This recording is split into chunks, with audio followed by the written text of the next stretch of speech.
aku mulai belajar satu hal. Ini yang jadi prinsip aku juga sekarang. Ada satu metode di dalam bisnis, dalam startup sebenarnya, yang namanya adalah Lean Startup. Jadi metode Lean Startup ini basicnya adalah gimana caranya untuk kita bisa ngembangin satu bisnis, ngembangin satu produk tanpa kita gagal, tanpa kita terlalu invest terlalu tinggi dan terlalu besar dan akhirnya gagal dan akhirnya jadi ngerugiin diri kita sendiri. Intinya dari ini adalah sebenarnya sebuah siklus tindakan gitu yang harus dilakukan. Jadi intinya ketika kita punya satu target, ini bisa di-apply di banyak hal, terutama di bisnis juga bisa, dan menurut aku di mana-mana juga bisa di-apply. Ketika kita punya satu hipotesa, mulainya dari hipotesa dulu. Misalkan aku nih punya hipotesa nih, aku ngerasa bahwa parfum cowok terutama saat itu baru pas pertama kali mulai humans, itu adalah sesuatu yang akan dicari sama banyak orang. Hipotesanya adalah kayak gitu di awal. Terus kemudian aku buktiin dong dengan cara membuat produknya. Jadi aku develop produknya, yaitu parfum untuk cowok. Hipotesanya saat itu buat aku mikir bahwa, oh kalau misalnya cowok tuh nggak gampang cari parfum dengan harga sekitar 300.000, 400.000. Karena kalau misalnya cewek, saat itu menurut aku masih ada Body Shop misalnya, terus masih ada Victoria's Secret, masih ada beberapa brand yang bisa provide di angka segitu gitu. Jadi hipotesanya muncul, terus kemudian aku develop produknya, terus aku lempar ke market. Saat aku lempar ke market, itu adalah saatnya aku aku push ke market, aku akan paksa, tapi aku tidak akan memaksa outputnya. Maksudnya gini, ketika outputnya itu tidak sesuai dengan yang aku harapkan, itu berarti feedback buat aku. Maksudnya gini, ketika aku misalkan punya 3 produk nih, aku punya A, aku punya B, aku punya C produknya.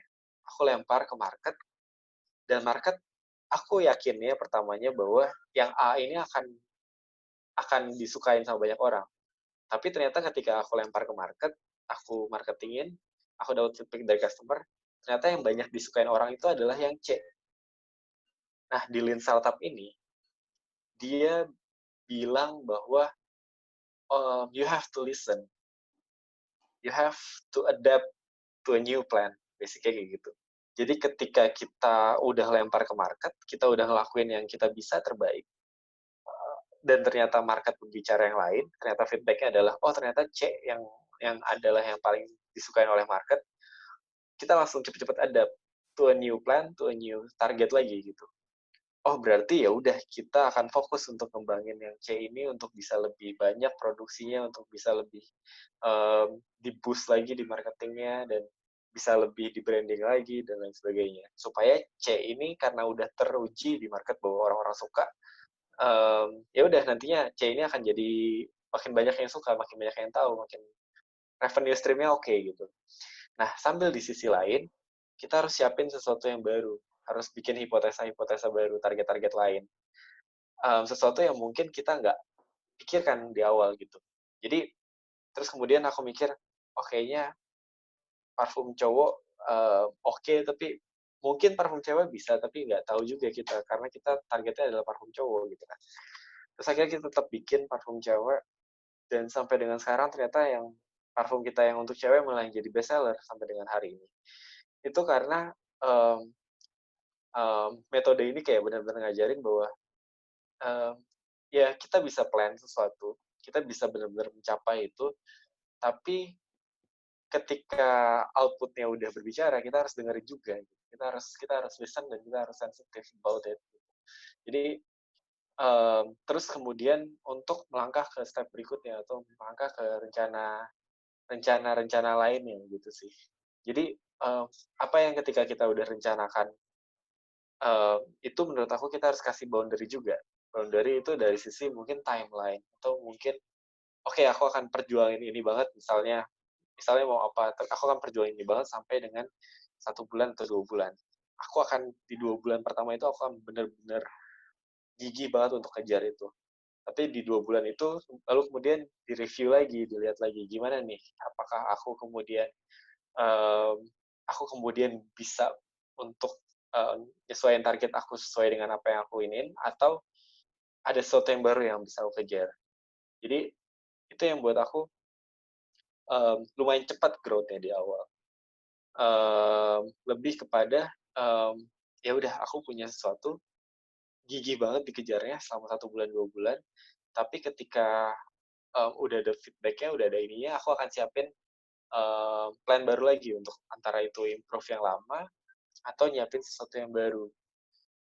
Itu sih yang aku pelajarin nih. Jadi lebih kepada kita bisa punya plan A dan kita harus gigih banget untuk mencapai plan A, tapi ketika udah ada feedbacknya, kita harus bisa dengerin juga, dan kita harus bisa belajar lagi dari situ, apa yang salah dengan rencana kita untuk bisa upgrade ke yang lebih baik lagi gitu.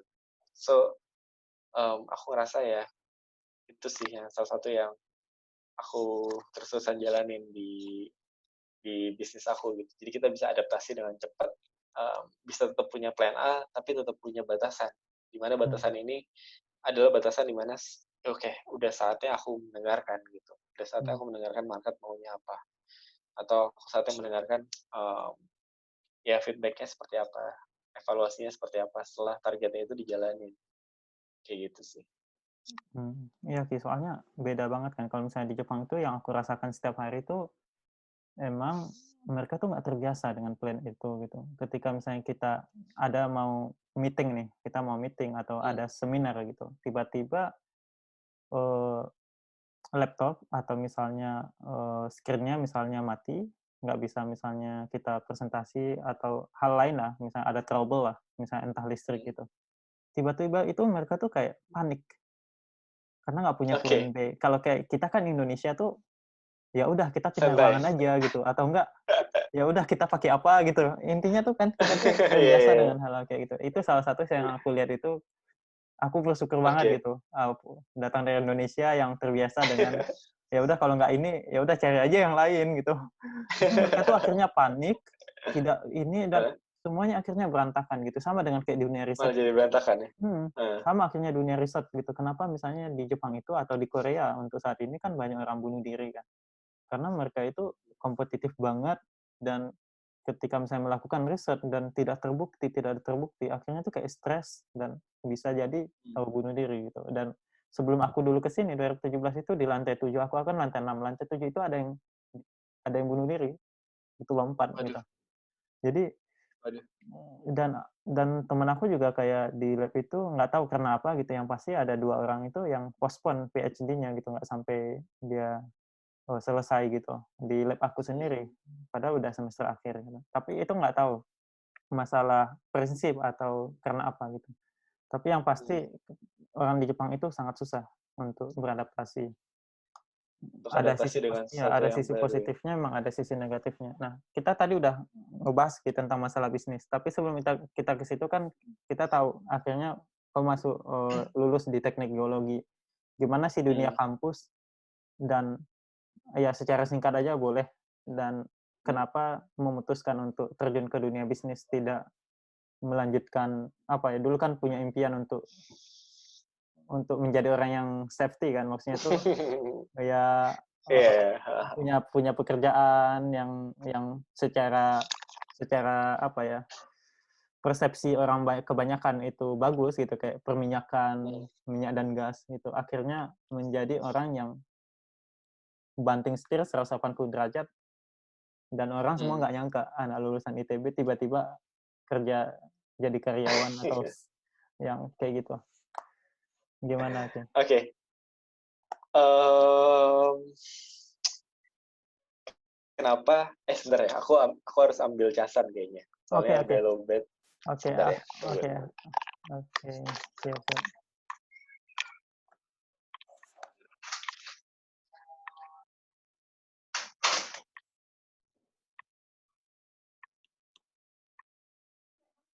Belum, masih lama. Ini kenapa? Dia masih ngambil casan sebentar. Ini baru masuk dunia kampus nih.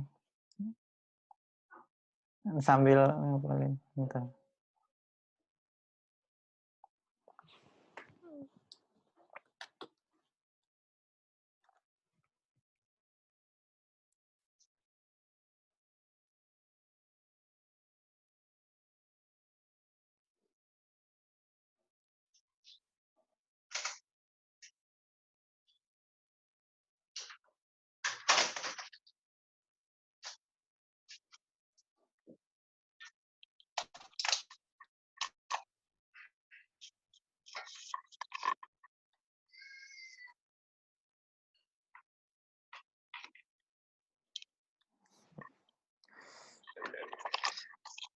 Ini jarang-jarang loh bisa ngobrol Ki lama-lama Ki. Biasa kan sibuk Iya banget. nih. Sorry ya. Nah, udah oke kali ya. Iya. Oke, jadi apa ya? Kenapa kemudian terjun 180 derajat putar haluan?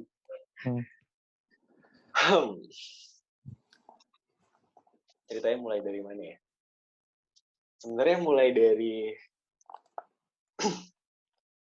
mulai dari aku ngerasa bahwa sebenarnya nggak sesuatu yang aku rencanakan juga, karena aku pribadi pun aku juga nggak tahu bahwa ternyata aku bisa jadi businessman, aku bisa punya bisnis, dan itu benar-benar kayak sesuatu yang aku nggak pernah expect saat itu gitu. Benar-benar sesuatu yang dulu aku juga nggak tahu. Mungkin aku mikir bisa punya bisnis ketika umur 40-an, udah punya modal, udah punya keluarga, udah segala macam, baru mulai berbisnis gitu kali. Tapi ternyata jalannya beda. Jadi mulai dari saat itu aku tugas akhir. Jadi pas di tugas akhir, intinya itu ada satu data yang agak lumayan lama. Jadi aku nggak bisa nyusun tugas akhir aku, jadi aku agak nganggur pas tugas akhir gitu. Karena udah nggak ada kelas lagi kan, udah nggak ada kuliah. Nah, saat itu aku jadi suka ngerjain sesuatu yang lain, jadi suka ngerjain hobi aku, yaitu nulis. Jadi aku ngeblogging saat itu, bikin blog, bikin tulisan iseng aja sih, sampai um, sampai satu hari aku dapat iklan lowongan kerjaan. Nah, waktu itu jobnya itu adalah content marketing, content writing, sorry. Jadi bikin tulisan-tulisan gitu, menulis tentang content writing. Saat itu di Brodo, di perusahaan sepatu juga dari Bandung juga. Ownernya juga senior di ITB. Itu pertama kali yang aku ngerasa bahwa kayaknya iseng-iseng kayak gini daripada aku nganggur di kosan aja nggak ngapa-ngapain, cuma nungguin hasil TA doang. Ya udah iseng-iseng ngambil internship waktu itu, magang kan. Jadi aku mulai magang waktu itu juga unpaid. Jadi pertama kali aku mulai belajar tentang marketing itu, 1 bulan pertama itu digajinya pakai sepatu. Jadi sepatu for free gitu, dikasih produknya gitu. Sepatu harganya 600.000, sepatu kulit. Terus itu kayak bener-bener senang banget karena pertama kali dapetin sesuatu dari hasil kerja keras sendiri gitu. Sebulan pertama aku nulis, aku belajar.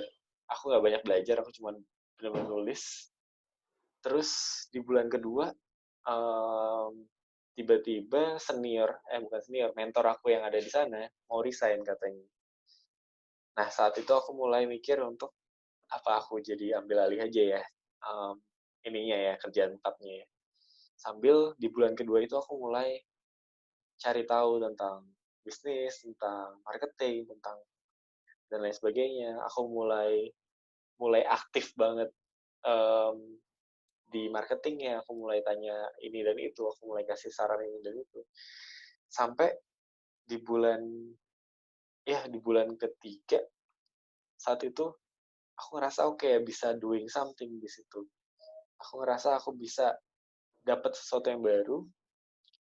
Ini sesuatu yang benar-benar beda dan aku nggak pernah pelajarin sebelumnya. Tapi aku ngerasa apa ya? Aku ngerasa ada excitement yang aku dapatkan ketika ngelakuin sesuatu yang berhubungan dengan marketing. Itu pertama kali aku mikir, oke, kayaknya aku mau ngambil kerjaan tetap di sini. Itu bulan ketiga dari waktu kerja di sana.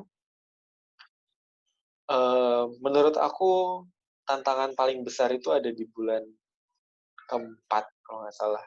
Jadi aku akhirnya udah lulus sidang, udah beres sidangnya, udah tinggal tunggu wisuda. Terus kemudian ada 2 tawaran. Yang satu tawaran untuk jadi full time. Tadinya kan sebelumnya cuma kontrak 3 bulan doang. Jadi full time sebagai copywriter marketing. Atau satu lagi dapat tawaran dari Freeport.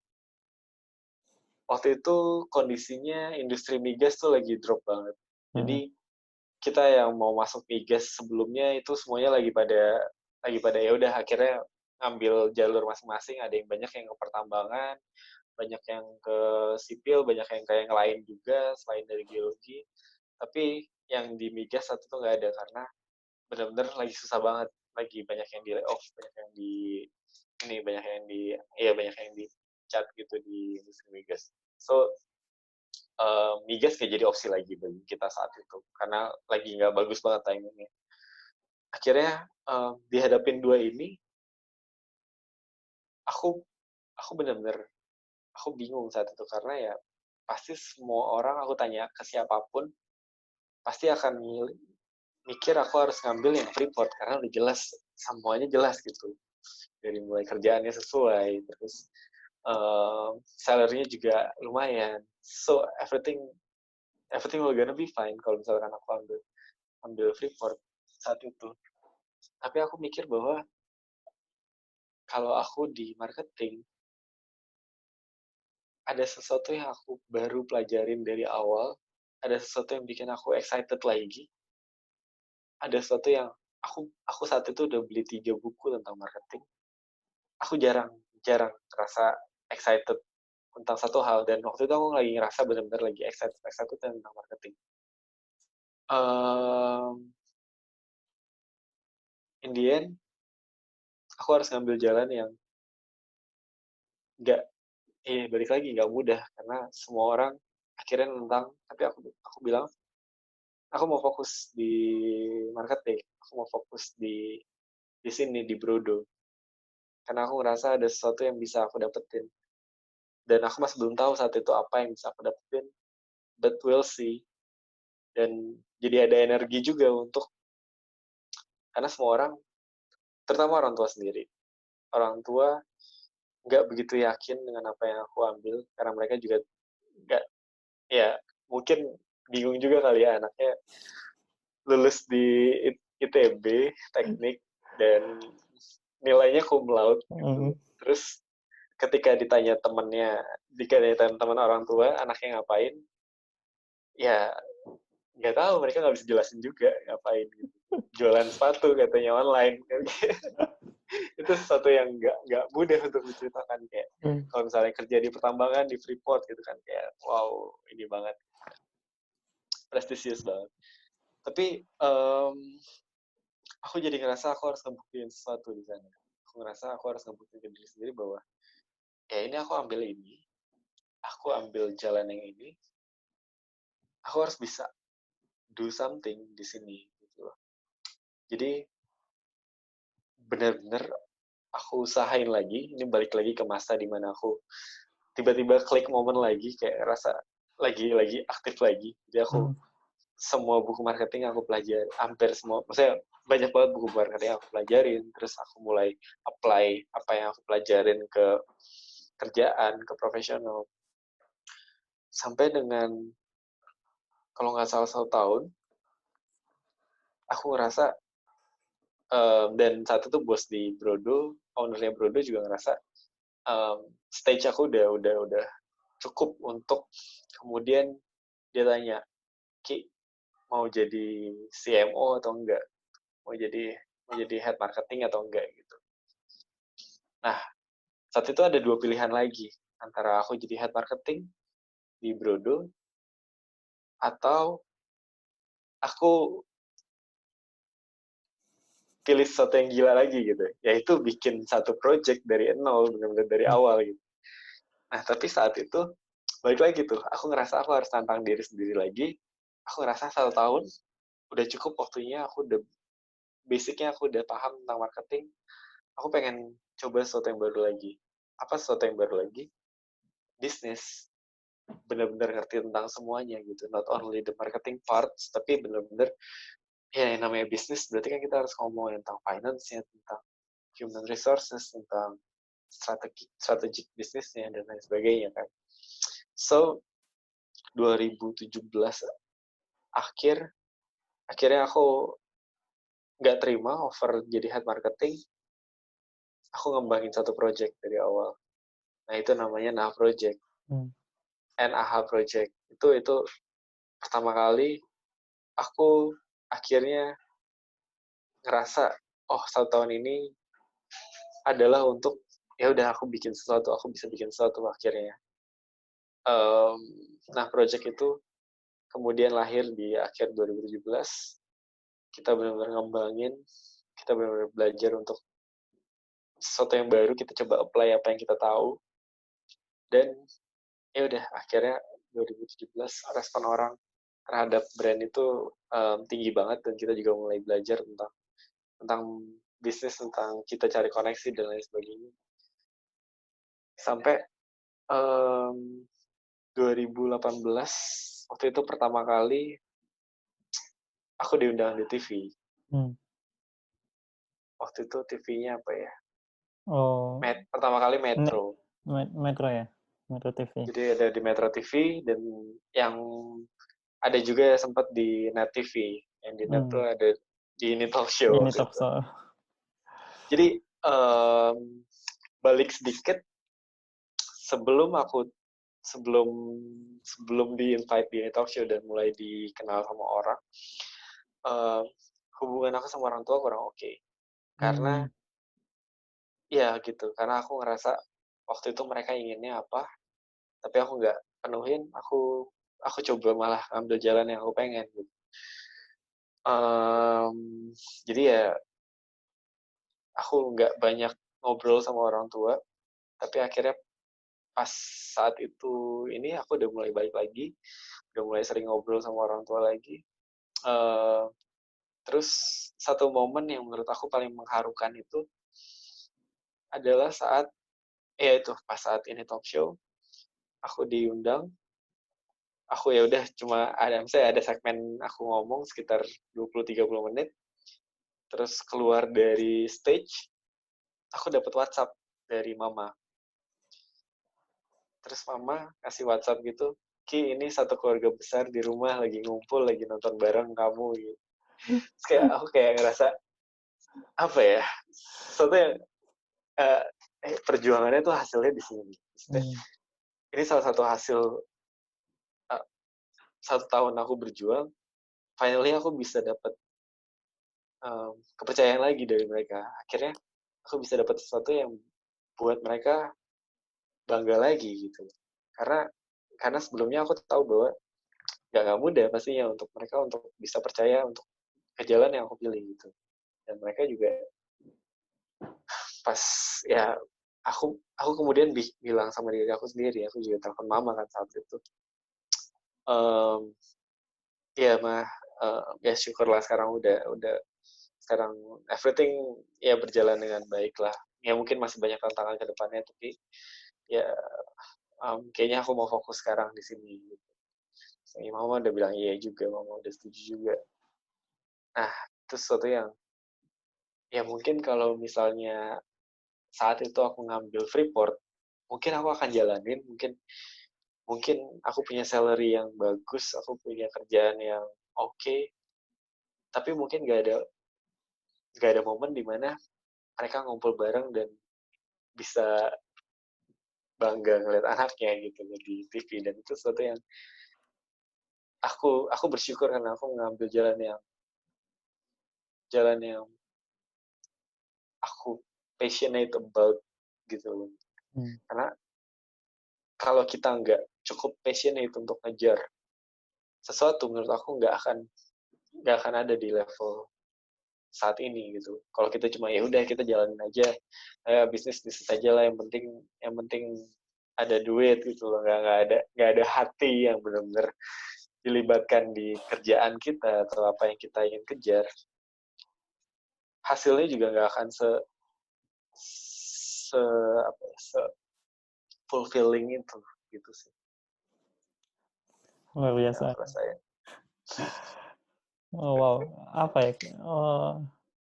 Iya, aku pas itu udah di Jepang ya, ngelihat nah itu Ki, yang tiba-tiba teman-teman itu heboh gitu kan, diundang di Modern TV, tiba-tiba juga di morning show. Morning show itu aku nonton tuh, morning show itu yang pas bawa produknya itu gitu. Aku nonton gitu. Di situ tuh jujur sebagai teman juga sangat bangga gitu Ki. Maksudnya bangga banget tuh luar biasa lah. Bangga bangga banget gitu. Dan Thank you. iya, berbicara tentang ini kan ini semua tentang fashion dan juga tentang hati kan, Ki. Karena Yeah. yang kayak tadi bilang kan banyak orang yang ya udah kerja aja, yang penting dapat uang, bisa hidup. Dan juga sama kayak misalnya orang membuat konten sekarang itu atau apapun dalam dunia YouTube misalnya atau media sosial itu kadang ya hanya untuk ya viral terus dapat job, tiba-tiba, apa ya, viewersnya membludak atau misalnya Dapat AdSense. ya dapat AdSense gitu. Tapi kayak nggak banyak yang dari hati gitu kan. Soalnya aku belajar banget sih yang dari hati kan. Soalnya aku kan memang dari kampung dan orang tua aku yang memang benar-benar ngajarin gitu. Dan juga salah satu mentor aku guru fisika dulu di SMA, di kuliah fisika dasar, itu dia bilang, "Nak, apapun yang kamu kerjakan itu harus dari hati gitu. Yang kamu ucapkan itu harus dari hati. Karena kalau semuanya itu dari hati itu akan sampai ke hati orang yang menerima." Mungkin Yeah. itu kerja itu bagaimana hal ini dalam dunia bisnis, Ki. Kan banyak orang yang hanya mengerjakan bisnis itu ya udah kerjain aja semaksimal mungkin juga belum tentu dari hati loh, iya nggak sih? Yeah. Yeah. Semaksimal mungkin, eee, nah pada saat, dulu maksudnya ngerjain apa, mmm, awalin, tentang project ini, kan tidak mudah Okay. gitu. Di saat itu ngerjainnya sendiri atau punya partner dan bagaimana akhirnya itu hati bisa bisa apa ya, bisa ikut di dalam karya itu gitu. Yeah. Jadi saat itu ya susah banget. Aku ingat banget pertama aku ngambil jalan, um, ingin bikin bisnis.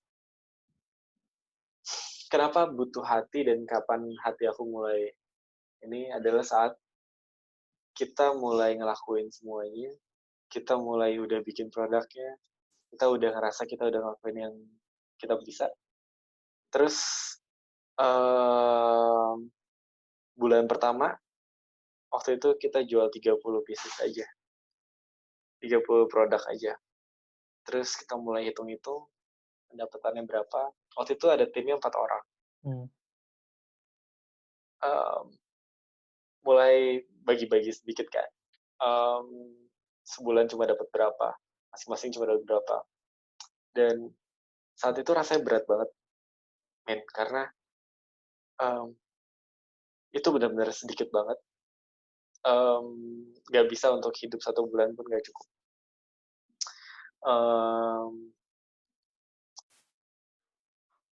Habis itu kita cuma bisa ya udah selesai, kita cuma bisa oke, bulan ini kita bisa jual 30, bulan depan kita harus jual lebih bagus ya. Tetap harus semangatin tim yang ada di situ.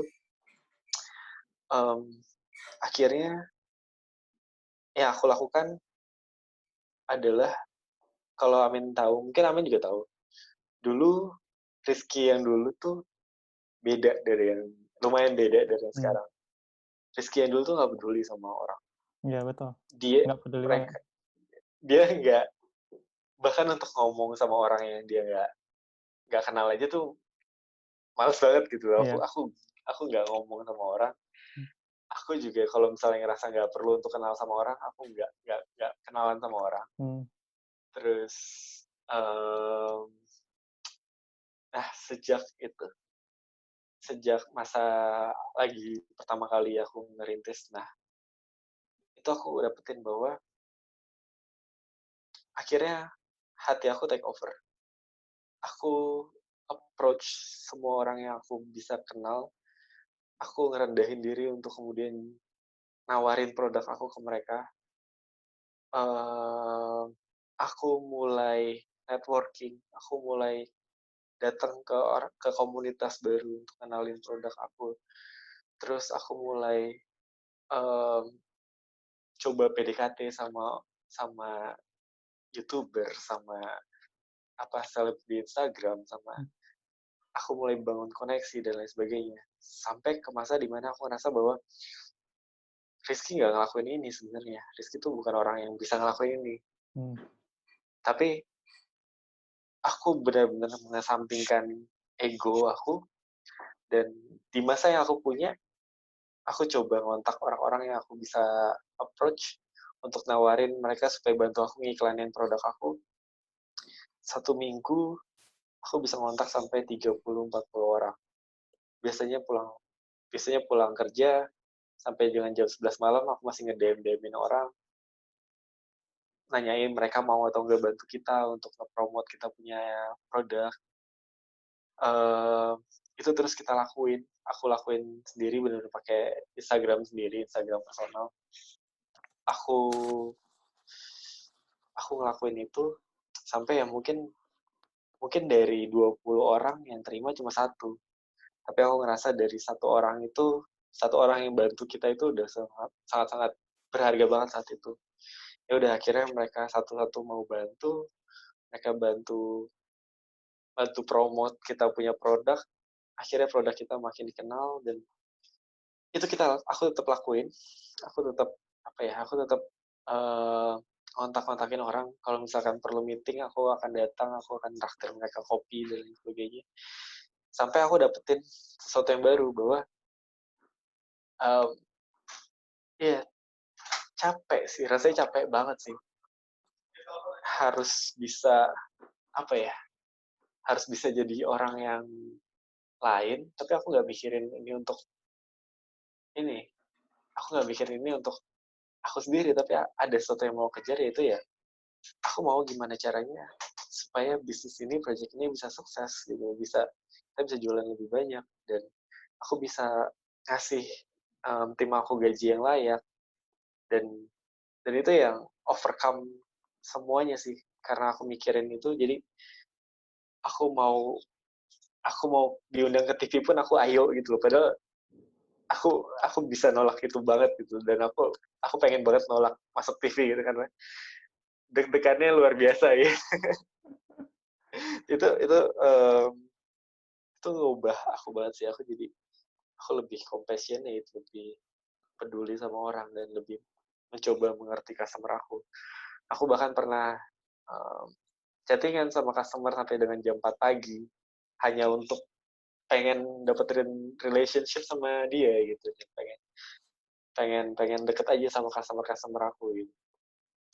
um, itu mungkin sesuatu yang nggak bisa kita lakuin, nggak bisa orang-orang lakuin kalau mereka nggak punya hatinya, mereka nggak punya passionnya. Mungkin beberapa orang kalau misalnya hanya untuk kerja aja, hanya untuk cari uang aja, ya udah Jumat jam 5 sore udah dia nggak mau diganggu, dia nggak mau dia nggak akan mau chattingan sama customer sampai jam 4 pagi, karena waktu tidur gue keganggu gitu kan. Mereka nggak akan mau weekend itu dihabisin untuk tetap kerja.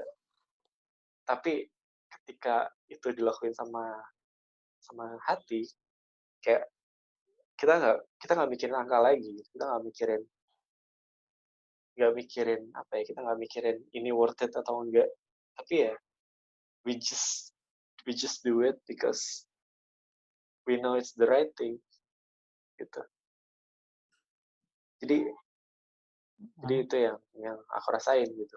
So struggle-nya dan itunya mungkin nggak semua orang mungkin banyak orang mungkin ngeliatnya cuma oh ya ya sukses, pinter, suka apa berhasil, strateginya bagus dan sebagainya. Tapi struggle to get there yang benar-benar sampai harus ngerubah diri sendiri dan harus tekan ego sendiri untuk bisa ngelakuin sesuatu yang impactful untuk bisnis itu butuh hati banget sih.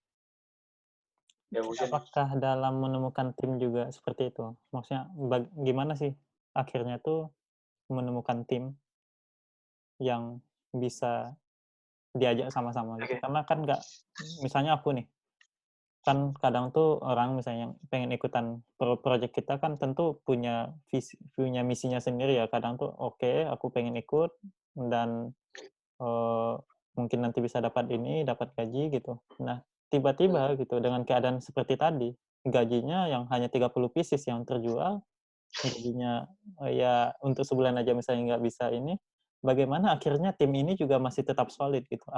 Gimana caranya kayak nemuin tim ini tuh yang akhirnya punya hati juga maksudnya? Karena oke, kita udah punya hati nih, tapi kadang itu dia, belum tentu semua orang juga mengerti kita dan akhirnya Yeah. membangun bisnis sama-sama. Dan apa sih pentingnya relationship atau apa pentingnya rekan dalam dunia bisnis dalam membangun sebuah project, Ki? Okay. So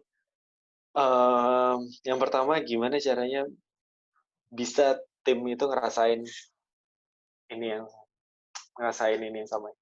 Jadi ketika kita baru mulai suatu project, yang pasti yang dicari sama orang itu bukan, mereka nggak akan ngeliat uangnya yang pertama. Karena mereka tahu bahwa ya kalau misalnya mereka mau cari uang pasti nggak di startup gitu kan, nggak di sesuatu yang masih baru, masih di sesuatu yang udah established gitu, yang udah inilah udah cash flow-nya udah baik dan lain sebagainya. Yang bisa kita offer di awal saat kita punya tim awal-awal itu adalah owner dan mimpi yang kita punya, mimpi yang ownernya punya. Aku nge-treat tim aku yang di awal sebagai partner karena aku ngerasa aku harus cerita tentang mimpi aku apa di sini. Karena kalau misalnya mereka kerja dan mereka ngelihat hanya dari oh bulan ini cuma dapat jualan 30, gimana mau makan, gimana mau gajian gitu. Pasti kemudian mereka akan mulai mikir ya udah maksudnya ini nggak ada masa depannya dan sebagainya. Mereka butuh sesuatu yang bisa mereka pegang, dan itu adalah common vision, common dreams, yaitu mimpi yang aku punya, aku share ke mereka, dan kita terlibat dalam membangun mimpi kita sama-sama, dan mimpi itu yang jadi powerful banget gitu loh, yang membuat mereka juga mereka ingin terlibat dan mereka ingin ada di mimpi yang sama gitu. Jadi itu menurut aku yang aku rasain dan yang partner dan yang tim aku pertama tuh rasain. Aku mencoba ketika aku approach mereka dengan apa yang kita punya, plan apa yang kita punya bulan-bulan ke depan, apa sih mimpi yang ada di Nah Project. Kita nggak fokus ke jualan sepatu doang, tapi kita kita pengen do something, dan apa itu, apa value-value yang kita punya dan sebagainya. So itu yang membuat mereka jadi ngerasa oh ya mereka di tempat yang punya masa depan, karena yang megang kendalinya tahu dia mau kemana, yang megang kendalinya punya mimpi yang besar juga gitu. So mereka tahu ini akan jadi something yang akan besar nantinya gitu.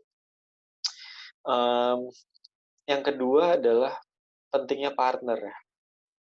Aku ngerasa partner itu partner itu penting banget. Jadi um, aku punya partner yang dari dulu sampai sekarang selalu sama-sama aku di setiap bisnis yang aku jalani. Namanya Karin. Jadi dia mulai dari aku kuliah sampai dengan sekarang. Ya dia dia pacar aku sampai dengan sekarang. Tapi juga partner bisnis. So um, aku ngerasa ada dia di sini itu aku ngerasa bahwa aku punya teman diskusi, aku punya energi tambahan untuk aku bisa ngelihat dari perspektif yang lain. Terus kita punya common dreams yang kemudian ketika yang satu mulai nggak semangat, yang satu bisa nyemangatin dan lain sebagainya.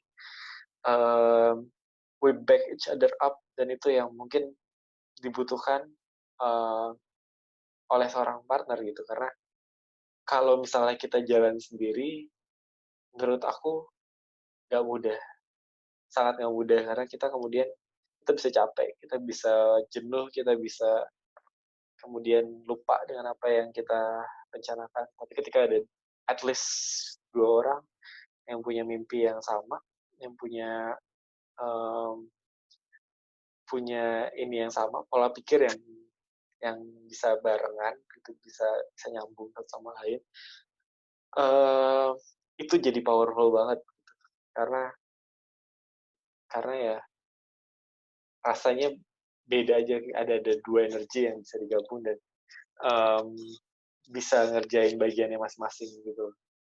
So nyari partner tuh nggak gampang ya. Nyari partner tuh kadang ya kayak nyari jodoh aja gitu karena partner bisnis ya. Partner bisnis juga nggak gampang gitu karena um, people can change gitu. Orang bisa berubah seiring berjalan waktu, seiring bisnisnya makin besar, mimpinya bisa jadi beda satu sama lain. Cuman ya kalau misalnya keduanya cocok secara pola pikir, secara ini, menurut aku akan bisa dibawa jauh gitu karena kalau misalnya cuma mau target doang, cuma sama targetnya doang, nanti kalau misalkan targetnya nggak sesuai bisa bisa pisah karena nggak akan sama terus.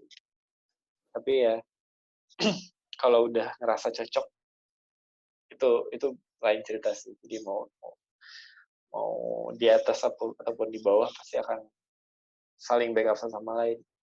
So it's really important to find a good partner sih. I see. Beruntung juga sih, maksudnya partnernya tuh pacar lagi gitu kan, dan itu banyak bisa didiskusikan dimanapun bisa diskusi gitu. Dan itu sebenarnya aku rasain juga Ki. Ya kita kuliah di jurusan yang sama kayak gitu kan, di lab yang sama, profesornya pun sama gitu. Ya benar. Jadi sebenarnya bukan dunia bisnis juga, dunia pendidikan juga kayak kita merasakan gitu. Misalnya besok kita presentasi, ya ada satu yang capek, ya udah satu mungkin memahaminya dulu, nanti diajarkan ke yang lain gitu. Jadi hal-hal kayak gitu tuh, jadi banyak akhirnya yang bisa dilakukan kan, banyak saling gitu, saling mengisi.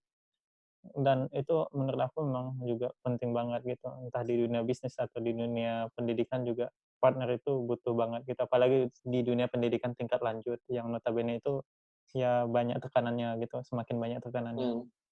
Dalam membangun tentu akhirnya akan memutuskan untuk keluar gitu di saat semua orang banyak mengenal CEO-nya, co-founder-nya itu diundang di televisi, pada akhirnya meninggalkan itu.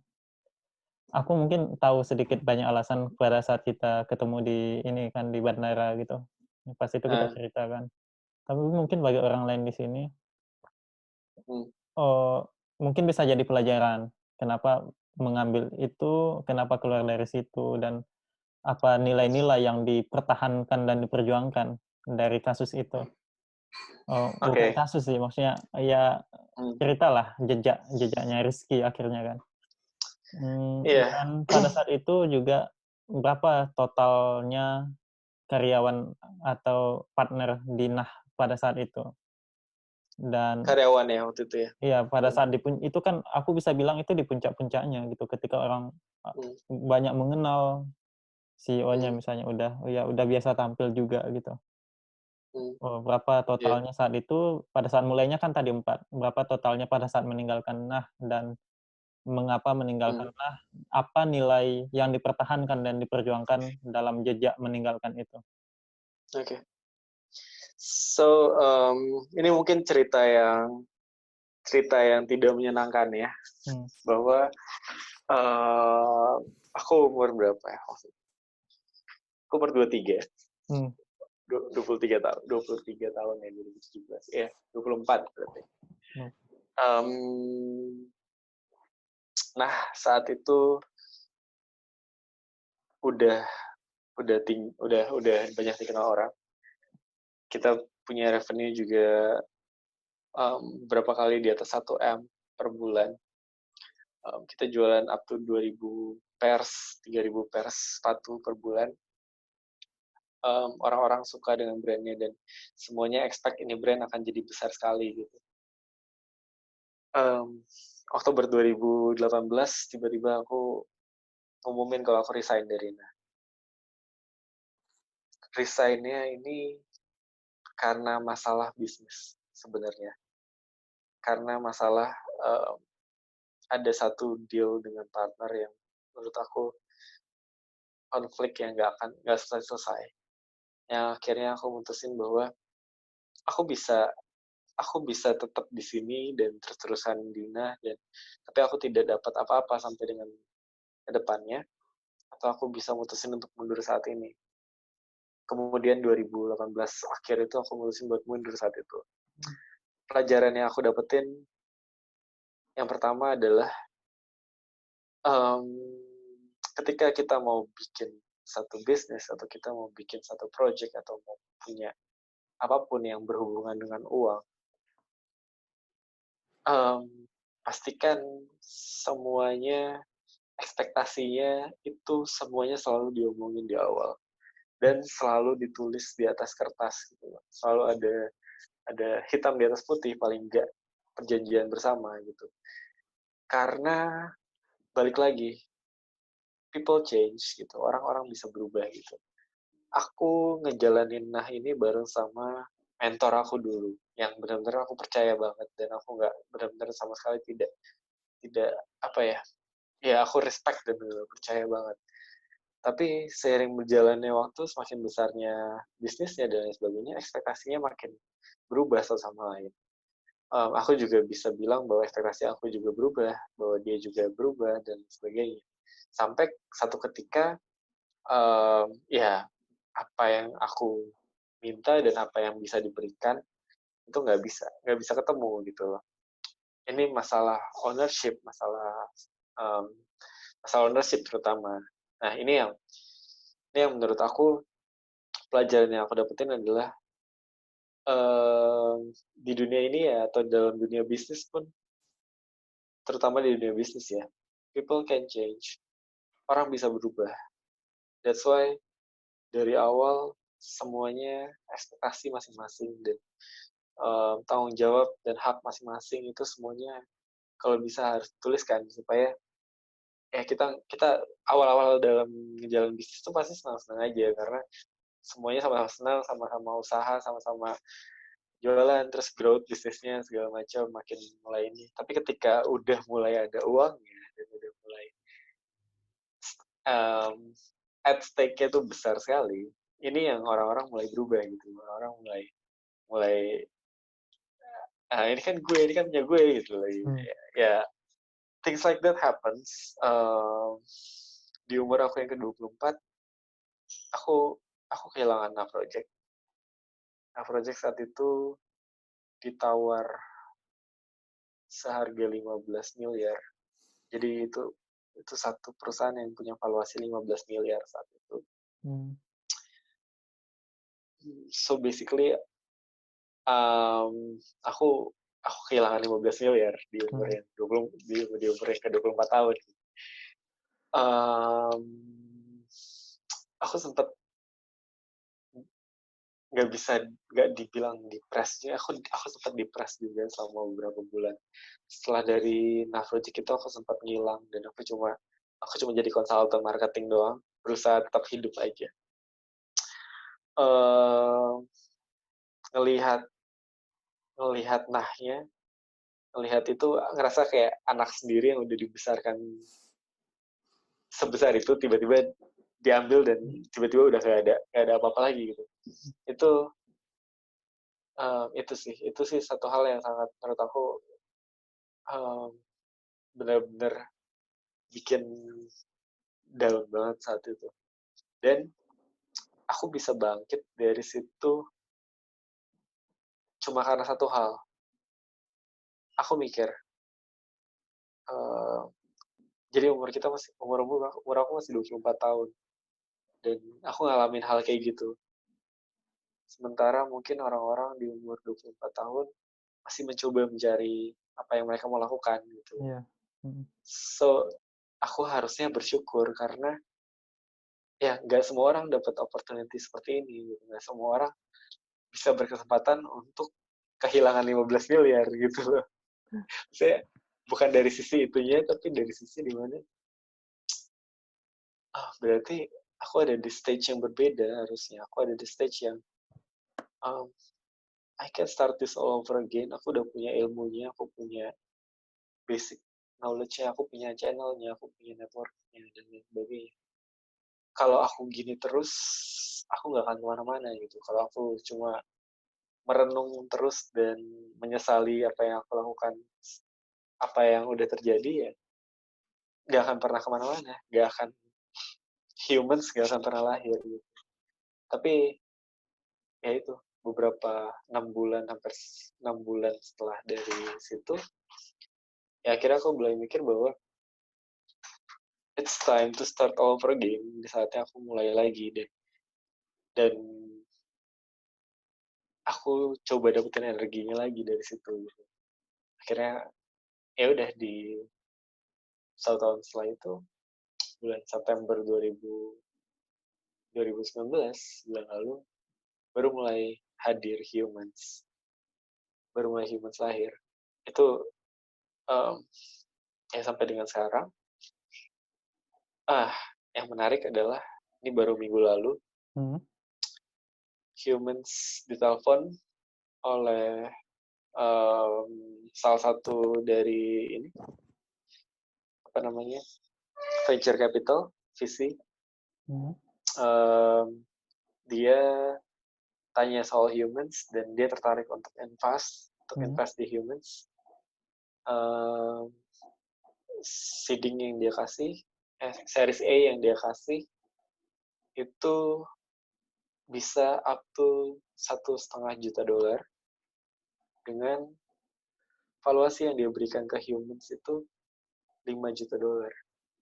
Itu 5 kali lipat lebih besar dari saat itu.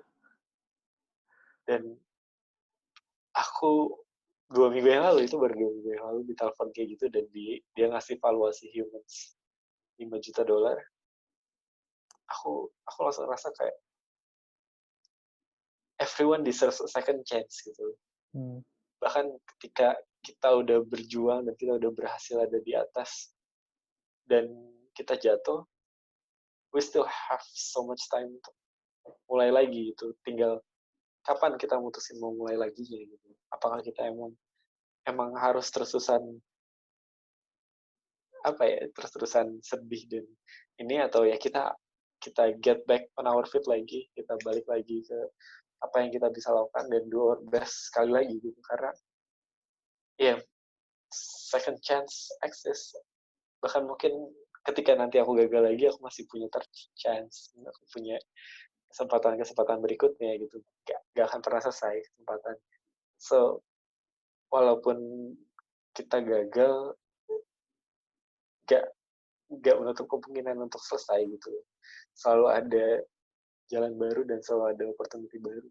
So itu mungkin yang aku pelajarin gitu. Dan ini yang menurut aku setelah ini pun jatuh sekali lagi pun aku nggak masalah, karena aku tahu bahwa ya tinggal bangkit lagi 1 kali lagi. we still have so much time, kita masih muda gitu loh. Balik lagi kayak aku masih umur 24 tahun, 25, sekarang 25 tahun, tahun ini 26. Masih ada banyak banget waktu yang bisa kita gunakan, bisa kita pakai untuk sukses gitu. Iya sih, betul sih, karena memang gagal ya. Sebenarnya kan kesuksesan itu bukan ketika kita ada di puncak, dikenal orang, punya perusahaan atau bisnis secara apa ya, secara value-nya atau profit-nya misalnya besar miliaran gitu. Sebenarnya bukan itu nggak sih? Kalau menurut aku ya sama kayak aku sekarang, kesuksesan aku bukan ketika misalnya aku selesai nanti PhD atau bergelar profesor, enggak gitu, tapi kayak nilai-nilai kehidupan yang kita dapatin selama prosesnya, ya nggak sih?